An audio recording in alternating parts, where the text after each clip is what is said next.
Olá, queridos telespectadores. Bem-vindos ao programa Nerd Renegado. Um programa que vai falar de quadrinhos, séries, filmes, mangás e tudo relacionado à cultura nerd. Eu sou o Luiz Abel Jornaleiro e esses são os meus queridos colegas renegados. Eu sou o Regis. Eu sou o Strib. Eu sou o Rodrigo. Pessoal, o programa Nerd Renegado tem o apoio da Domínio Geek Store, ao qual vocês estão vendo esses produtos lindos e maravilhosos, brinquedinhos, cofrinhos, Cofre. Funkos e da Terra X Comics, que tem esses produtos lindos que o Cavaleiro das Trevas, edição definitiva, Ronin, capa dura, E vamos ver, o endereço Da Domínio Geek. Eles mudaram de endereço, né? Vão mudar de Dá o endereço. anterior, que eles ainda estão no endereço antigo. Eles estão no Nacional da Medianeira, se vocês deram um pulinho ali, tá bem na Aquelas frente. galerias do Nacional. Ali. Isso, e a Terra X Comics é na Floriano Peixoto 730. Bem em frente ao Santana. Em frente ao Santana. Pessoal, o programa de hoje vai falar sobre o mestre, o Deus, Frank Deus Miller, né? Que tem uma série de obras, né, no seu currículo, uma melhor que a outra. A gente vai destrinchar um pouco das obras de uma forma geral, mas dar um embasamento principal no Cavaleiro das Trevas. Mas antes disso, Mas notícia... na verdade as obras dele são umas excelentes e outras nem tanto. É verdade. É verdade. Ele não tem esse. Ele não é um Neil Gaiman, não é um Alan Moore, realmente. Claro, Ele tem razão. Altos e baixos. Mas tem muita coisa boa. Tem muita coisa boa. Muita coisa ruim também. Continuando. Notícia, acredito que uma das primeiras notícias seja o lançamento da... Dessa obra aí fantástica. Bill Finger. Eu comprei essa semana no Terra X e li ontem. Essa obra é muito boa, bem escrita. O pessoal aí fez um apanhado da história do, pra quem não sabe, do roteirista do Batman, que sofreu muito tempo para conseguir ter o seu direito reconhecido e tal. Os direitos autorais. Bem interessante, assim, é uma história bem tocante, bem comovente. Então é um... E uma história que se mescla com a origem dos quadrinhos. Coisa de modo que- geral. Exato, geral, ele conta várias questões ali, questão da falsa de cor. O cara acha que vai falar só da DC, rola até Marvel ali. Mostra bastante da Marvel. Ah, também. tu leu? Não, eu sou um cara muito bem informado. Pra quem não sabe, já está comentando de Marvel, ele participou da revista dos Invasores, que tinha na época, que era o Namor, o primeiro Tocha Humana. Isso, o exatamente. Hulk. É. Não tinha Hulk. naquela Não, época. Hulk veio Hulk depois. era de prata. Veio depois. passa vergonha veio depois. não. Tá. Então, por Só sei favor, as coisas boas. por favor, adquiram. Bill Finger é um grande material, tá? Não só dá um apanhado sobre a vida do Bill Finger, que foi praticamente o criador do Batman esquecido, né? O Bob Kane acabou levando todos os louros, por assim dizer, mas ele dá um apanhado geral na história do mundo dos quadrinhos, com a criação da Marvel Comics e por aí vai. Segunda notícia. Não é bem uma notícia, vamos ver o que a galera acha. Eu acredito que todo mundo já viu o trailer da segunda temporada dos Titãs. Quem não viu, assista, Que foi porque... que eu considerei a primeira temporada extremamente surpreendente. Fenomenal. Porque ninguém esperava quando deu as primeiras imagens, verdade, todo mundo achava que ia ser um fantástico. lixo. E foi muito legal. E Muito agora legal, o que e vocês acharam aí eu do só tenho trailer? três coisas a dizer. Batman, Superboy e Cripto. Exterminador. Ah, não, tem vai o Cripto, eu cara. tenho Tem o cripto. E o cripto? E com tudo isso eu esqueci do cachorro. Sensacional, sensacional. Chegou a ver o trailer, Bel? Não vi. Não viu? Não vi ainda. assisti. Mas assistirei hoje. O trailer tá Ele melhor, faz a programa caracterização pessoal. dos personagens está muito melhor do que do da primeira temporada. Mas vamos esperar para ver o que vem por aí. Eu achei muito legal. O que eu percebi no trailer também foi a questão Deu pra perceber bem claro que o grande vilão deles vai ser o Exterminador, que nem no fantástico Contrato de Judas, que pra mim Exatamente, tal é qual. uma história fenomenal, que tem uma traição nos Titãs lá e tal. Na verdade, na ordem cronológica dos Titãs, primeiro vem o Trigon, como foi na primeira temporada. Não sei como é que eles vão resolver, que eles ficaram meio com um Ficou probleminha em ali. aberto. Eu acho que ali, vai né? terminar em 2 E episódios. na e o sequência, próximo. pois é, isso aí que vai ficar, eu achei que vai ficar estranho. E na sequência já entra o Exterminador. É que eles precisaram do punch pra terminar a temporada, a galera querer assistir a de novo. finaleira. Eu curti. Eu achei muito bom também. Pessoal, como o tema é Cavaleiro das Trevas e Batman, nós trouxemos um convidado muito, muito, muito especial, né, para participar do programa, porque querendo ou não, a vida desse grande artista está atrelado e ligado diretamente ao Batman e à mitologia do personagem aqui no Brasil. Então, com vocês, o nosso convidado especial. Fechem os olhos pra ouvir. Tudo bem, pessoal? Aqui fala Márcio Seixas. Eu quero mandar um abraço para Santa Maria, no Rio Grande do Sul, e um abraço especial para a turma do Nerd Renegado. É um programa, um canal no YouTube, comandado pelo Luiz Abel. Aliás, o Luiz Abel já produziu e comandou pelo 2º ano um evento geek em Santa Maria chamado Multiverso Geek. Parabéns, Luiz. Aliás, é uma grande oportunidade essa de gravar esse vídeo e poder falar da sua generosidade. O presente, você não me deu um presente, Luiz, você me deu uma relíquia. Olha aqui a quantidade de revistinhas do Fantasma, que é uma revista, assim como o Batman. Eu li toda a minha infância, toda a minha adolescência. Olha que coisa espetacular. Luiz, pode ter certeza que você fez um dublador muito feliz. E já que falei de dublador, pessoal, eu sou o dublador do Batman Animated, um trabalho que por 20 anos me traz muita alegria, muita emoção, muitos amigos, e vocês não perdem por esperar o documentário que o Luiz Abel está preparando para o Batman, para os 80 anos do Batman. Eu falei para vocês agora, 20 anos, não. Eu não sei por que eu botei esse número na cabeça, são 25 anos. Tem até um livro, tá aparecendo bem? Tá. Tem até um livro escrito e lançado pelo jornalista Jorge Ventura e o outro jornalista é Paulo Chacon. Eles cultuam tudo do Batman e eu sou muito próximo a eles e eu desejo sucesso para esse livro deles, porque eles fazem um trabalho de documentação e de criação de histórias desse personagem que para mim é eterno.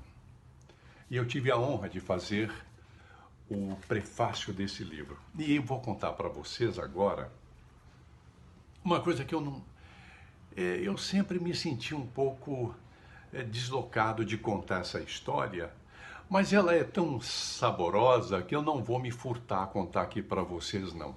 Eu já recebi todo tipo de homenagem esperada, inesperada, em táxi, em lojas, no telefone, sobre Batman, mas essa que eu vivi, ela é exclusiva.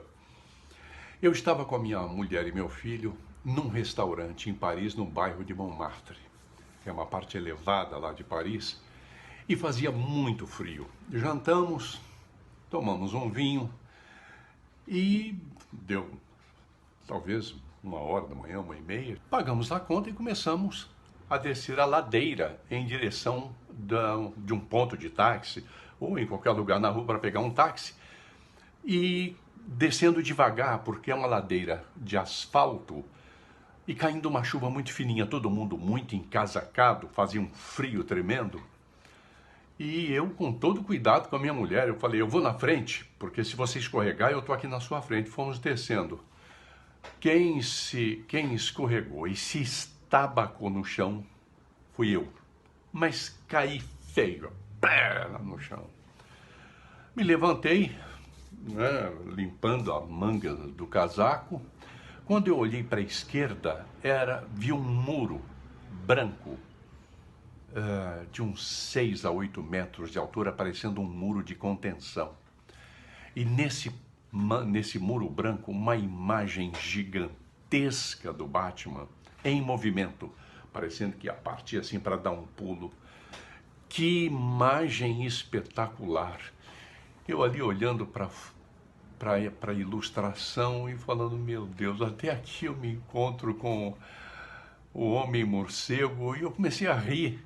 Minha mulher também parada, meu filho, ele falou, que coisa, né, pai? Caramba, tá lá um homem, aquela imagem linda, hein? Valeu, Márcio Seixas, grande participação, grande apresentação para nós aqui, o dublador master do Batman no Brasil. Acho que de todos os personagens de quadrinho, ele é o principal, na verdade. Né? Ele é o principal, acho que é um dos dubladores que tem um destaque maior. A voz dele é impressionante. Até a primeira vez que o Abel me falou da participação dele, ele me mandou um áudio por WhatsApp e eu me arrepiei todo que o Abel conhece o Batman, então o cara é muito bom, a voz dele ou como um espectador no telefone. Eu tô até agora ouvindo, oi.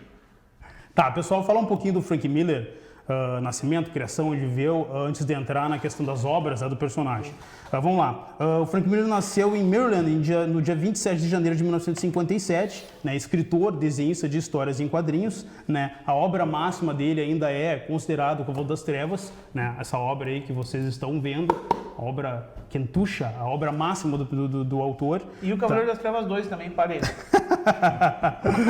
Deixa eu ver, o Miller, ele nasceu, né, cara, em Maryland, dia 27 de janeiro de 57, como já falei, mas cresceu em Montpelier, espero estar falando certo, em Vermont, né, é o quinto de 7 filhos, né, filho de uma enfermeira e de um carpinteiro eletricista, né. O Miller sempre foi fã de quadrinhos e ele teve, inclusive, uma carta publicada numa edição da Marvel, que era Tigresa, volume 3, em abril de 73, né. Ele teve vários, depois disso ele entrou na Marvel, começou a trabalhar para a Marvel em títulos rasteiros, coisas rápidas, né, os seus primeiros trabalhos, por aí vai, entre eles em World War Tales, número 64, em junho de 78, né, e depois, por indicação do Jim Shooter, que era um editor muito polêmico dentro da Marvel ali, que era um grande editor, um cara que tinha uma visão mercadológica muito boa, mas não tinha um trato muito bom com os artistas, era um cara meio barra pesada, ele indicou para o Miller procurar DC. Aí o Miller entrou em contato com o Joey Orlando, eles começaram a se conhecer e tal, e aí ele começou... Que editor, hein?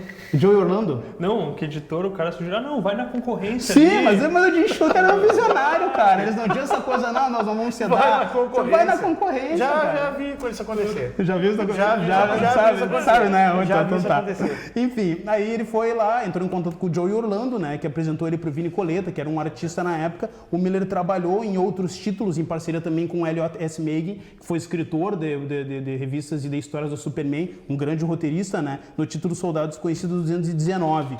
Depois disso, o Miller, com a ajuda da Joe Duff, né, queria se inserir no universo da Marvel e trabalhar mais diretamente com o personagem, e com a saída do Gene Colan, conseguiram para ele começar a trabalhar nos títulos do Demolidor. Como desenhista. Ele, inclusive, fez algumas capas e alguns desenhos para o título do Homem-Aranha, né, que é o Spider-Man... 27, 28 e 79. Isso, exatamente. E aí, depois ele entrou no Demolidor, que foi o que alçou o cara ao conhecimento maior. Começou como desenhista, né? Começou como desenhista, e aí ele foi melhorando. Depois ele começou a co-roteirizar e depois ele começou a roteirizar para valer. Foi melhorando no sentido de que ele pegou o roteiro, né? Não que a arte dele melhorou. O Klaus Jansson ajudava ele na arte final, né, cara? Então ele foi melhorando, foi lapidando a arte dele e por assim dizer. E essa que é até hoje a melhor fase do Demolidor. Até hoje, quando a gente fala de Demolidor, a gente lembra da fase dele. E primeiro ele assumiu, ainda quem escrevia era o Roger Mackenzie. E ele começou a ficar um pouco... ele assumiu lá em maio de 79, na edição 158 de Demolidor.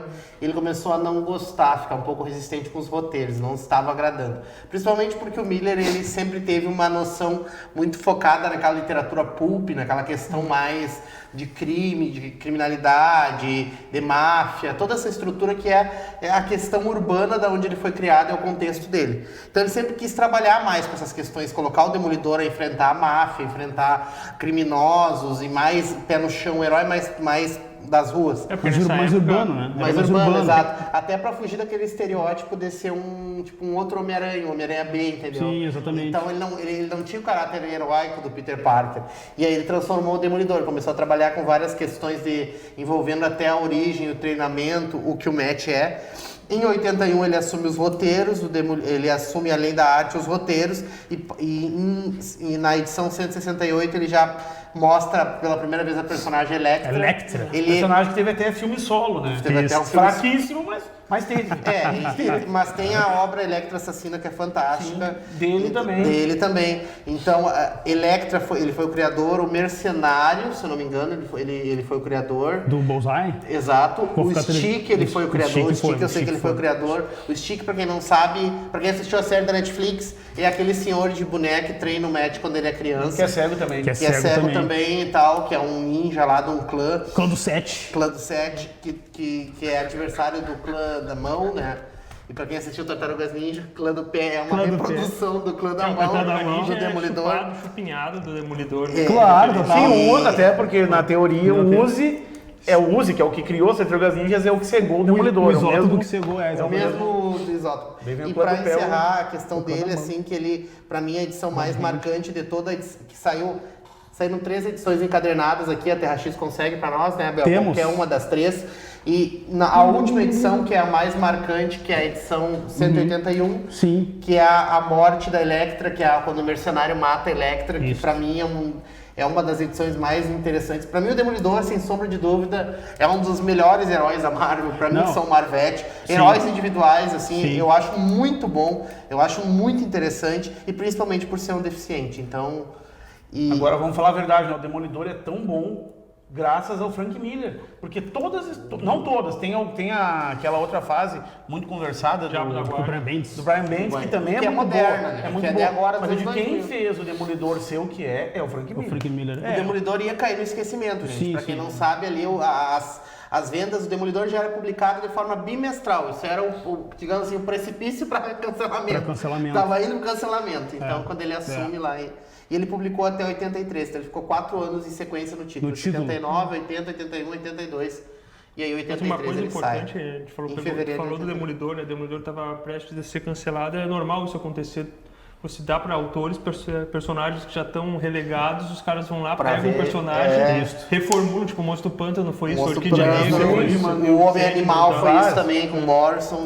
São obras espetaculares, mas a gente tem que contextualizar que é muito mais fácil tu fazer uma revolução no personagem que não tem tantos fãs, ou tu pode fazer o que tu quiser, do que tu fazer uma revolução num personagem no mais medalhão, conhecido, né? É muito mais difícil trabalhar com medalhão, se o cara for para pensar, né? O Mas B ele tem da conseguiu os liberdade. dois, né? Faz o que tu quiser. Ele conseguiu os dois. Conseguiu com o Batman e conseguiu o com o Demolidor. medalhão e o personagem. Palmas pro Frank Miller. Não, Não, sem palmas? Sem palmas. Ah, Sem que palmas. droga. Só que daí, quando ele fez com o Batman, ele já era casca grossa. Ele não já fez? tinha feito. Sim.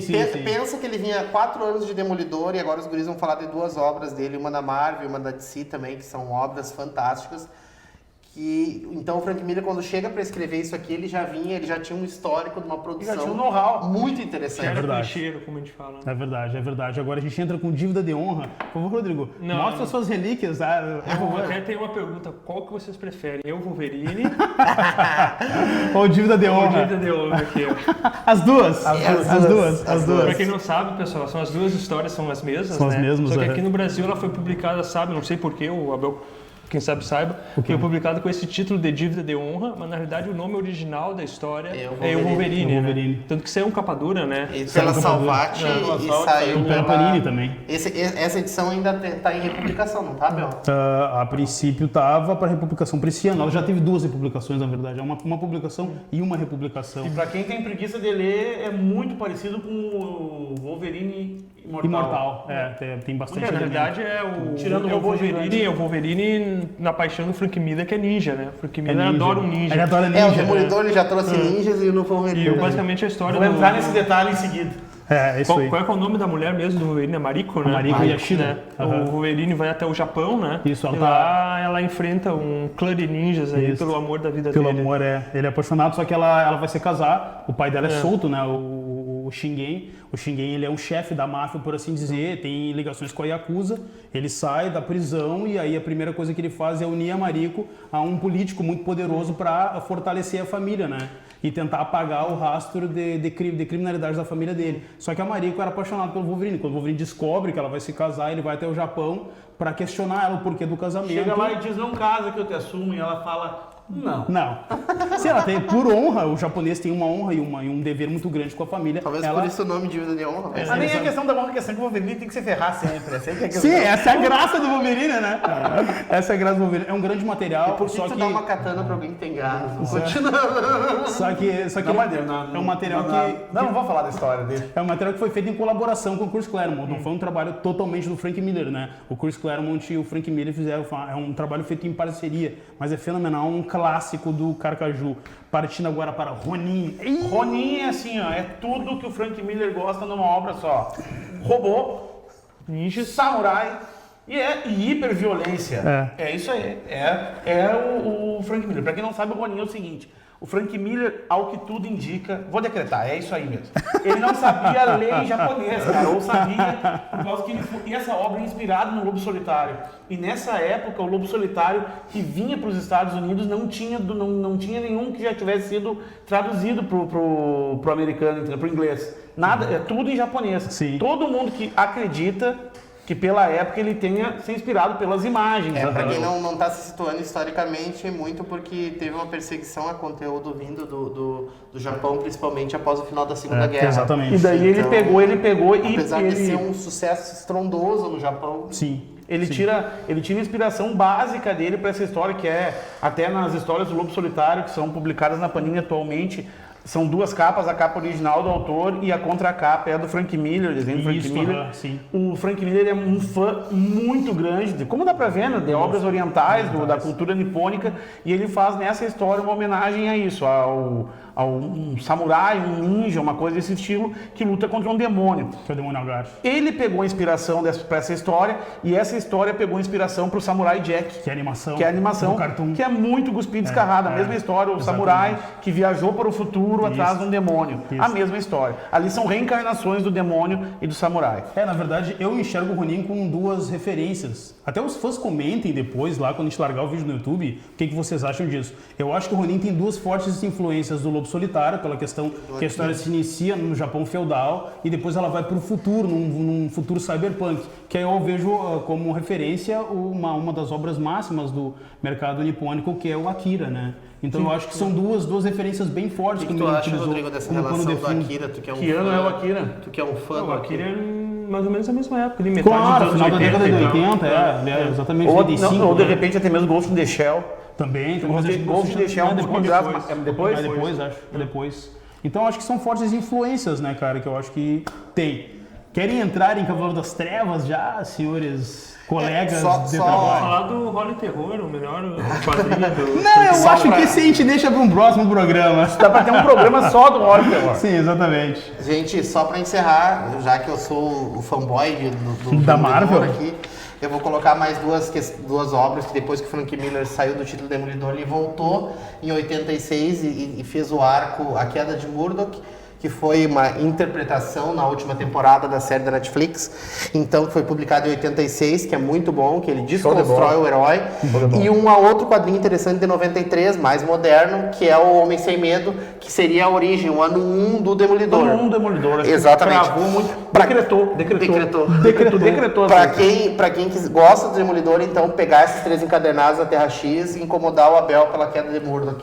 E aí tu vai dizer assim, eu li o Demolidor, eu li o melhor Demolidor. Não, daí só vai faltar o Diabo da Guarda, que não é dele. Não é dele. Kevin Smith.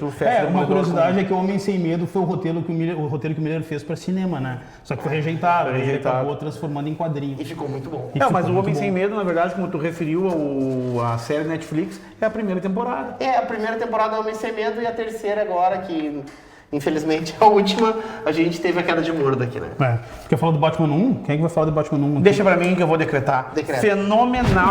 Fenomenal. Uma história que não foca somente no Batman ano 1, tinha que ser Gordon ano 1. Mas é verdade, foca na chegada do Gordon em Pra quem assistiu a série Gotham, é muito diferente. Muito diferente. Não é diferente, é bom. É a chegada do Gordon em Gotham City. Isso, não era comissário. E toda a corrupção, tudo aquilo que todos os policiais de Gotham City, quase todos, deixaram se influenciar. E o Gordon, até onde a gente sabe, né? Não veio no escândalo público ainda, não se influenciou. Gente, me responda só uma coisa. O que aconteceu em 85 com a DC Comics, que depois veio o ano 1? Se tu for pensar em termos de cronologia. A obra máxima, né? O Cavaleiro das Trevas. Não, o que acontece em 85? A crise das Vidas das Trevas. Crise. E aí o Miller, junto com o Steve Gerber, queriam recriar os 3, a Trindade, né? Eles iam fazer uma obra, a Amazona, que seria a Mulher Maravilha, The Man of Steel, que no final acabou ficando lá pro John Byrne. E o ano 1, que é o do Frank Miller, que seria a origem dos 3. Diga-se, essa da Mulher Maravilha é muito boa. Mulher Maravilha do Jorge Pérez. Acabou ficando pro Jorge Pérez, né? Foi pro Jorge Pérez, então essas 3 origens aí, que até hoje são as origens da Trindade, dá pra se dizer assim. Com o Renascimento voltaram a ser a origem da Trindade. Com certeza. Vamos entrar aonde agora? Cavaleiro das Trevas, vamos falar desse negócio ruim aqui. Vamos falar da obra máxima do mestre Frank Deus Miller. Cavaleiro das Trevas se passa num futuro, né? Gente, a obra máxima. É uma minissérie em 4 partes, tá? Ela foi publicada em fevereiro e foi até junho de 1986, né? Ela é escrita e desenhada por Frank Miller, com a arte finalização do Klaus Janson e a colorização da Lynn Varley, né, que era a esposa do Miller. Klaus Janson é fenomenal. Klaus Janson é top. Porque ele não é, né? Porque o Frank Miller não é top. A série narra uma história, né? Aqui prova isso, cara, porque o Klaus Janson participa muito da fase do Demolidor. Não, ele melhora muito a arte do Miller, cara. Ele é o cara que dá pra mim, assim, ele é o artista que melhor pincela o trabalho do Miller, assim. O Miller pré-esboço, ele vai ali e melhora. Ele traduz bem o que o Miller quer passar, né?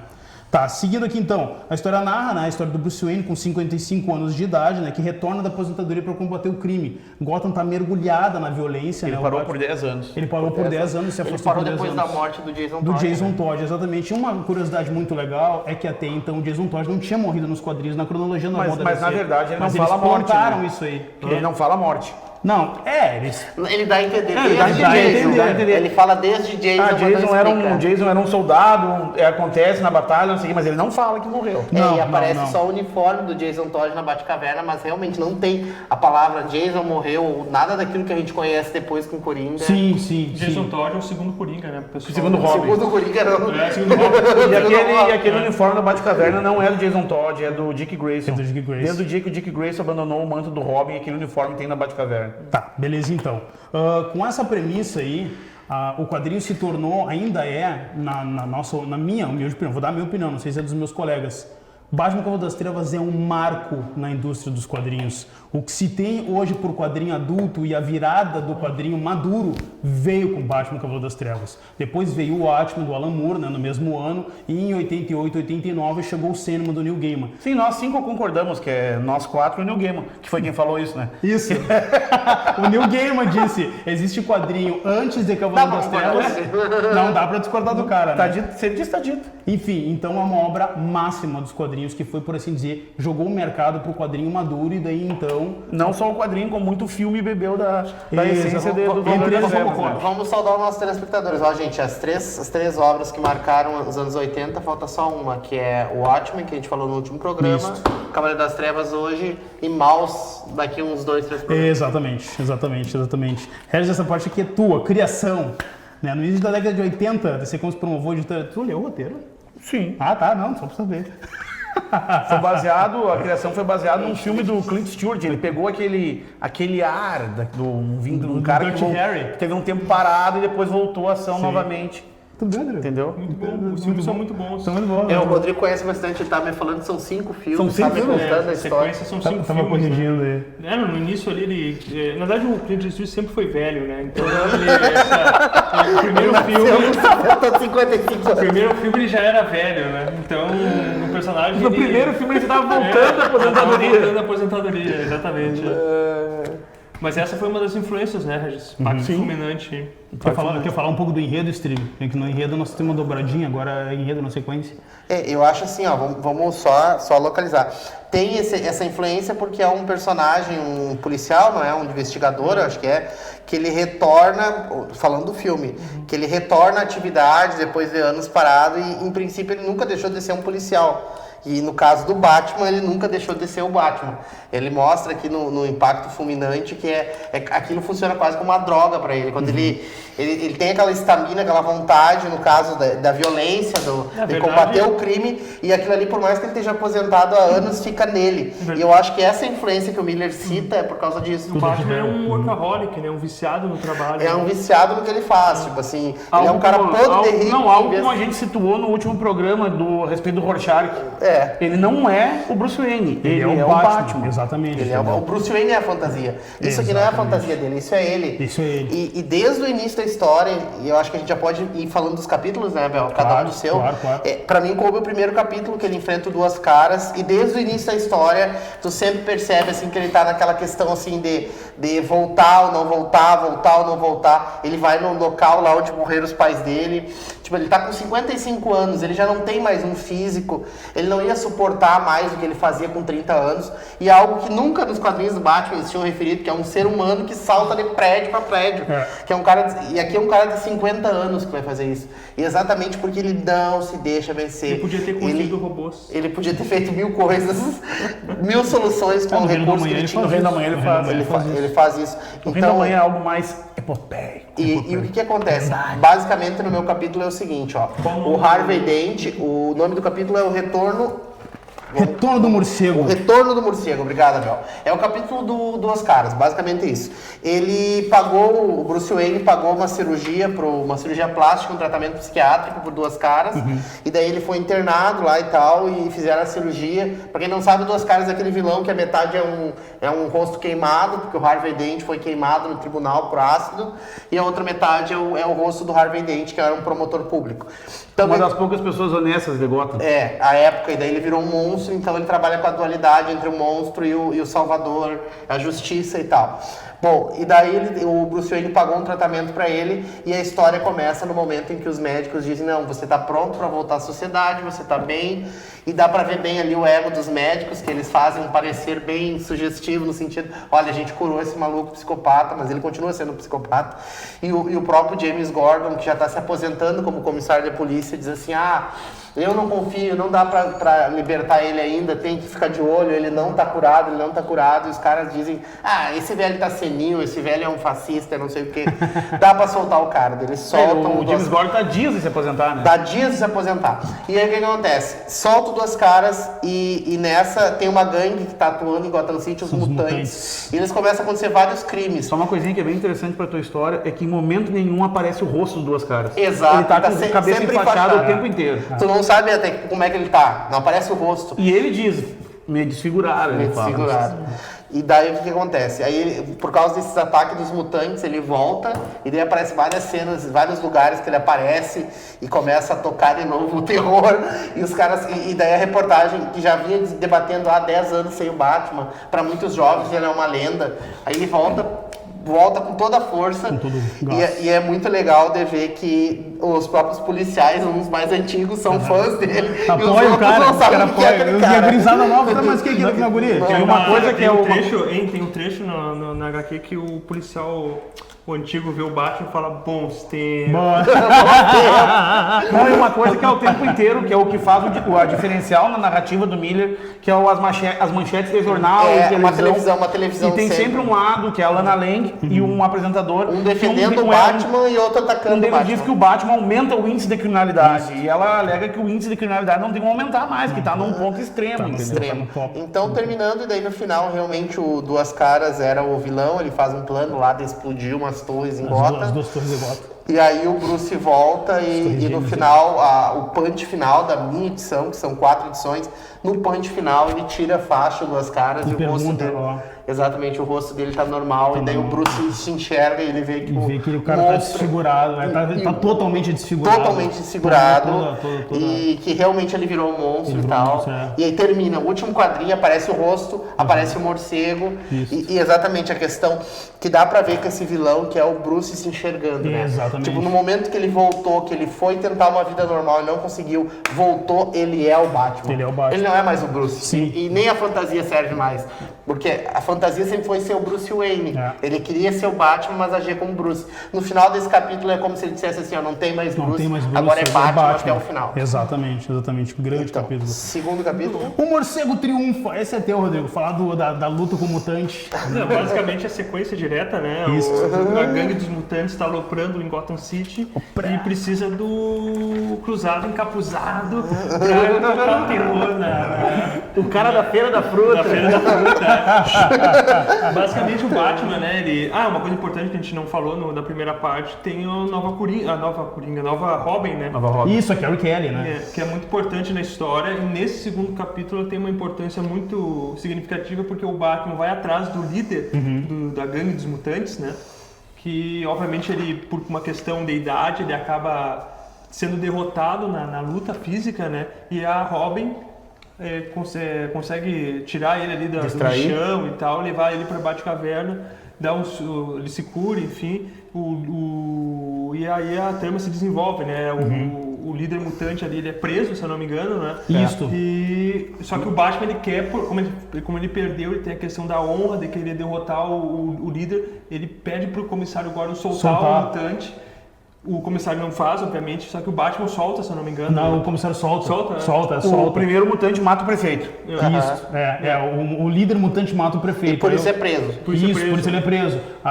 na verdade, ele já estava preso. Ele estava preso e pediu o prefeito pediu pra falar com ele. Pra falar com ele, rasgou a garganta do cara, é isso. Aí o líder mutante tá preso, aí o Batman fala, cara, o único jeito de quebrar essa gangue, o único jeito de destruir eu derrotando o líder deles. E tem a questão do orgulho dele também, que perdeu. Isso, claro, foi derrotado, né? Ele queria... E ele manda soltar no meio dos caras. No meio dos caras. O Batman cara. diz, me solta no meio da galera dele que ele vai... Sim, no mesmo lixão, acho que foi, não foi? Foi na fossa. Na fossa. Ele manda a Carrie Kelly plantar a informação de que vai ter um duelo, vai ter alguma coisa acontecendo por lá. Aí a informação se espalha no submundo do crime e todo mundo se reúne lá. O Batman luta muito bem, porque ele usa estratégia. Na verdade, usa o jiu-jitsu, né, cara? Usa o jiu-jitsu, né, cara? Ele não precisa ter força porque já tá velho pra isso. Exatamente, não pode lutar com um cara de igual para igual. Sim, o líder mutante é o The Rock. É o The Rock, um cara monstro, cara, muito grande. Aí ele consegue quebrar o cara, consegue derrotar o líder mutante e a gangue mutante, né, acaba se tornando os seguidores do morcego daí, né? Aí a coisa começa a abrandar. Esse é o final do capítulo 2. Desculpa, Rodrigo, eu acabei tomando a tua fala aí, mas não foi por mal.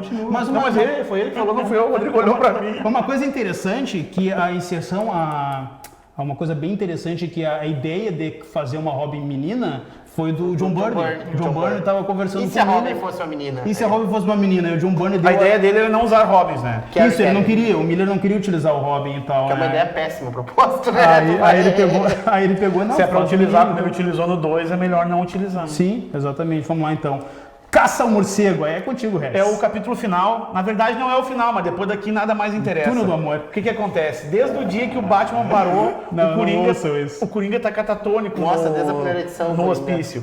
Só que o Coringa tem um personagem, que eu não me recordo dele em outras histórias, que visita o Coringa periodicamente. O Coringa o armeiro, que é o grandão, aquele, o maiorzão. Não, não, era dele em outras histórias. Eu lembro dele. Ele faz sempre que aparece a gangue. Daí o Coringa tá ali, pá, não se alimenta direito. Quando o Batman retorna às atividades, o Coringa retorna junto.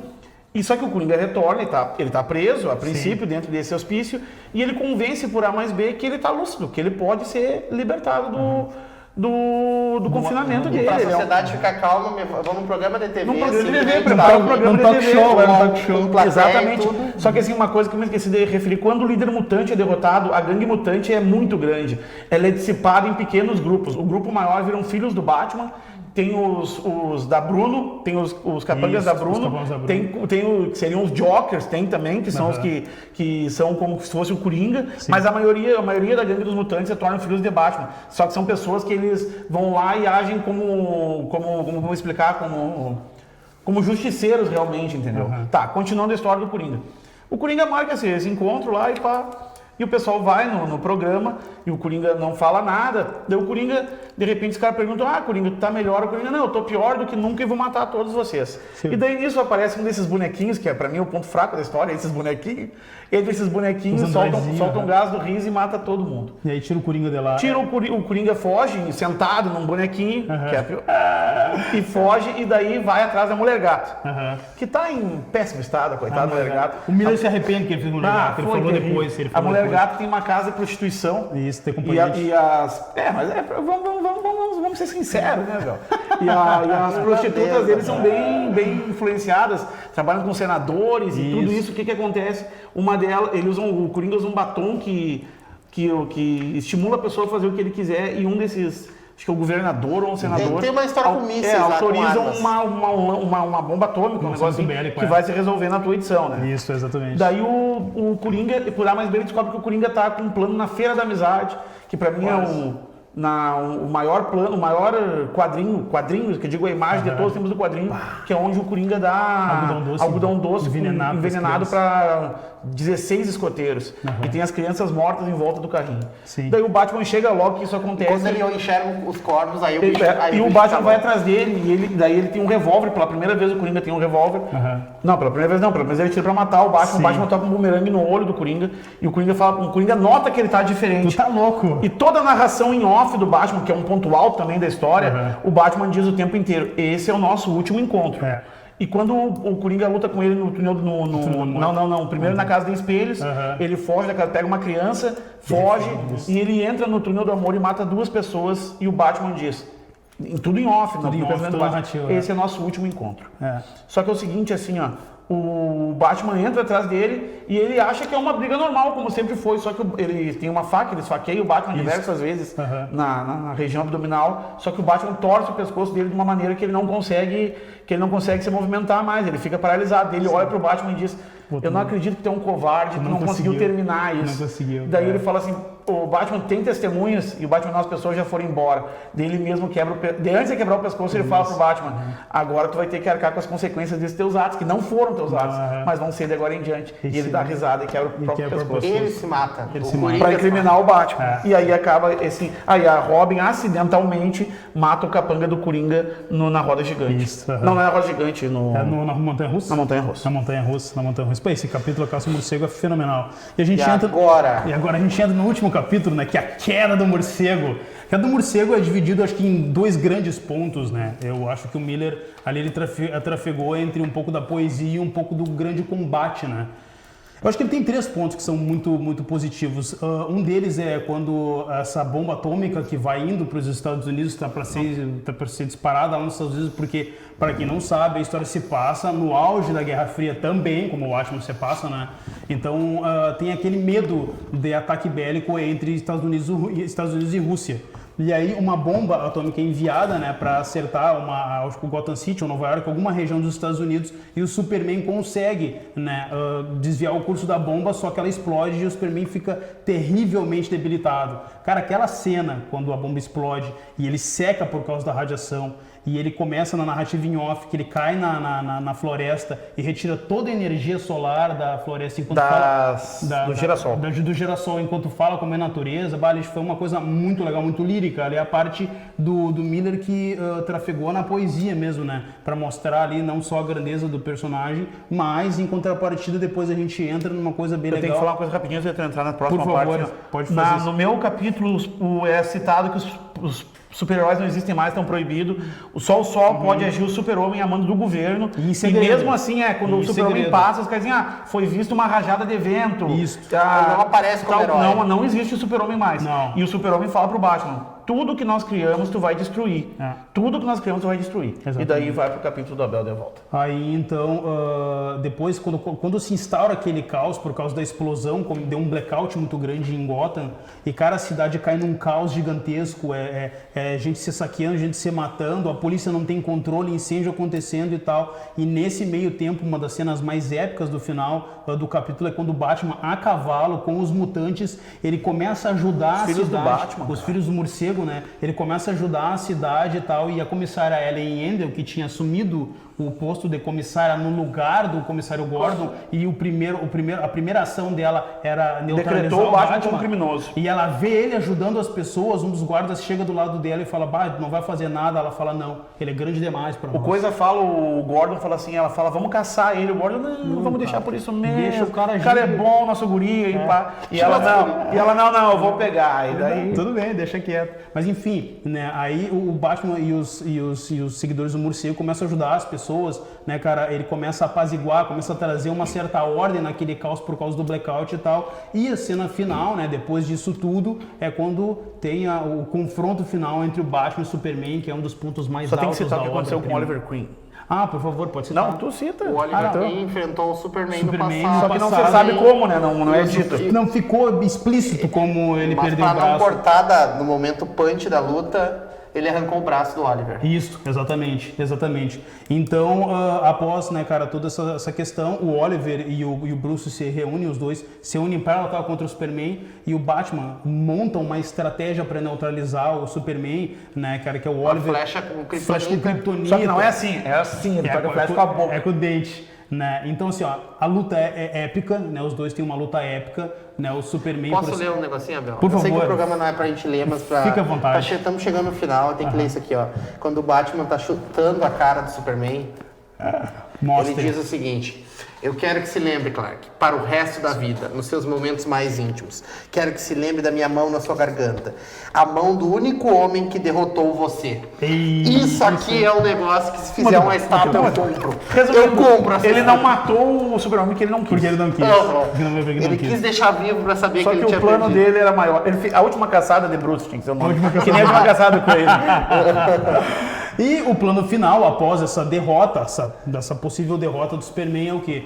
O Batman tinha tomado, né, um antídoto, né, uma espécie de curária ali, para parar o coração dele por algumas horas, né, para que ele fosse dado como morto. E aí ele conseguisse, depois de um tempo, que ele fosse desenterrado pela Carrie Kelly. Foi todo um plano que ele montou, né, para ele viver em paz lá na Batcaverna, com os Batboys, com os filhos do morcego e aquela coisa toda. A série termina de uma forma magistral, né, de uma forma perfeita, é o final perfeito para o personagem. Inclusive, a ideia do Miller inicialmente era matar o Batman no final da história, tipo o Scarface, ele morreu com uma rajada de bala, todo mundo atirando nele, mas pensou, cara, o personagem é grande demais, eu não posso fazer isso, eu tenho que dar um fim Tanto que depois disso veio o Cavaleiro das Trevas 2, que o Miller não queria fazer. Não. E foi forçado, claro, lógico, com dinheiro. Nem vou falar. Não, nós só vamos citar assim. E hoje o Cavaleiro das Trevas é detestável por público, crítica, tudo. Coisas, mas vende igual, né, Bel? Vende igual. E agora não, mais ou menos um ano e meio atrás saiu o Cavaleiro das Trevas 3, que não é roteirizado pelo Miller. Na verdade, tem mini comics no meio que são roteirizadas e desenhadas pelo Miller. Exatamente. Mas o roteiro é do Brazzarello, e o desenho do Jim Lee. É do Dante Cumberbatch. E pra mim a melhor versão é antes do Snyder ter estragado naquele lixo chamado Batman vs Superman. A gente teve uma versão em animação dublada pelo magistral Seixas. Essa animação aqui que saiu em 2 edições, 2 partes, que conta toda essa história que a gente tá falando como animação. Só tem um probleminha nessa animação, eu acho essa animação perfeita. Falta narrativa em off. Ah, sim, mas ia ser complicado colocar na animação, uma né? questão de linguagem, é diferente. Isso, é diferente, são mídias diferentes. Meu pulmão queima. Uma coisa importante que a gente já chegou a comentar do Cavaleiro das Trevas, comentou meio passando assim, a questão da linguagem com a notícia das televisões, né? Isso é uma coisa muito importante, característica da época. Toda a história tem sempre a opinião da mídia. Sim, tudo isso que acontece, tipo, deu blackout. No meio desse blackout estão sendo entrevistados os moradores do local que estavam lá. O que aconteceu contigo, o que aconteceu com isso. E o cara vê que assim é o modo que um conta uma história aqui já não é o mesmo modo que conta ali, entendeu? Exatamente. E que os dois lados estão errados. O mais legal é isso.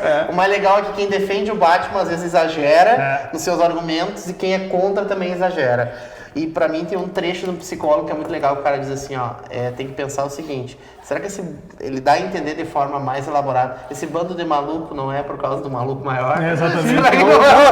É o que a ele história fala. do sistema solar, né? Não estão tudo em volta do maior. Pessoal, o Batman Cavaleiro das Trevas é uma obra muito rica, ela tem uma série de narrativas, muitas subtramas atrás da trama principal e uma obra que acho que conseguiu traduzir muito bem o peso que o Cavaleiro das Trevas teve. Por favor, adquira, a gente tem lá na loja A Cruzada Mascarada, do Glenn Weldon, que é uma obra, um livro muito bom, em que ele dá um apanhado geral na mitologia do personagem, mas ele dá um capítulo gigantesco especial só para o Cavaleiro das Trevas e o quanto essa obra impactou não só o mundo dos quadrinhos, mas o mundo da mídia em geral. Pessoal, antes da gente, assim, ó, só para falar assim, a importância que essa obra tem na história do Batman, que o Batman vinha, antes de ser criado o Cavaleiro das Trevas, ele vinha estigmatizado pela obra do Batman, a série televisiva de 66, entendeu? Que era algo que é mais fanfarrão, eu adoro, mas era algo mais fanfarrão, algo mais assim, ou seja, todos os filmes, séries, a própria animação de 92, é a animação do Batman Animated Series, tudo bebe nessa fonte aí. Exatamente. Pessoal, comprem isso aqui, por favor, quem gosta de Batman, ó, Bill Finger, a História Secreta, lá na Terra X Comics, isso aqui vale muito a pena. Vale muito a pena. Compre isso aqui, pra quem é fã, é fantástico. Tá, onde é que você compra esses outros coisas aí? Também, aqui ó, os materiais de brinquedos, as estatuetinhas, o cofrinho, na Domínio Geek. Esse já tá vendido. Tá? E os quadrinhos vocês compram lá na Terra X Comics. Pessoal, se eles pedindo por aqui, né, eu sou o Luiz Abel, jornaleiro. Eu sou o Regis. Eu sou o Stribe. Eu sou o Rodrigo. E fiquem com o trailer de Batman, o Cavaleiro das Trevas, a animação em 2 partes. Até mais.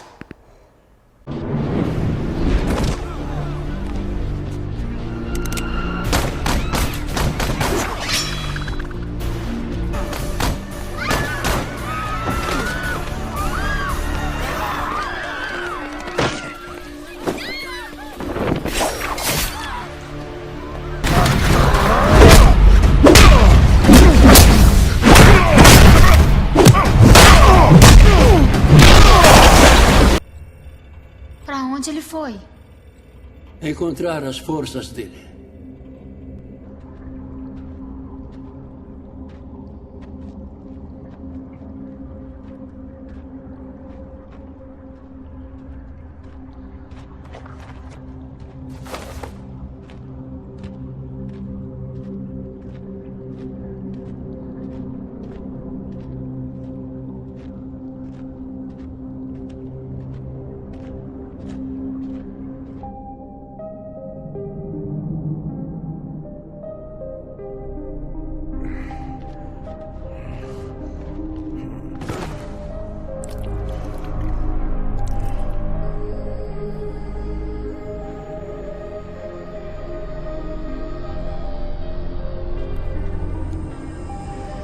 Onde está você?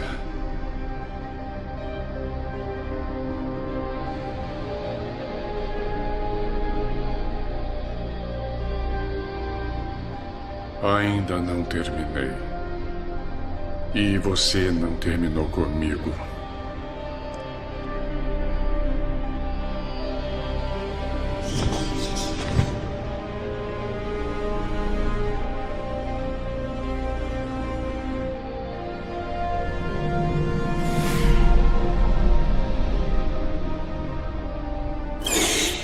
Você nunca termina comigo.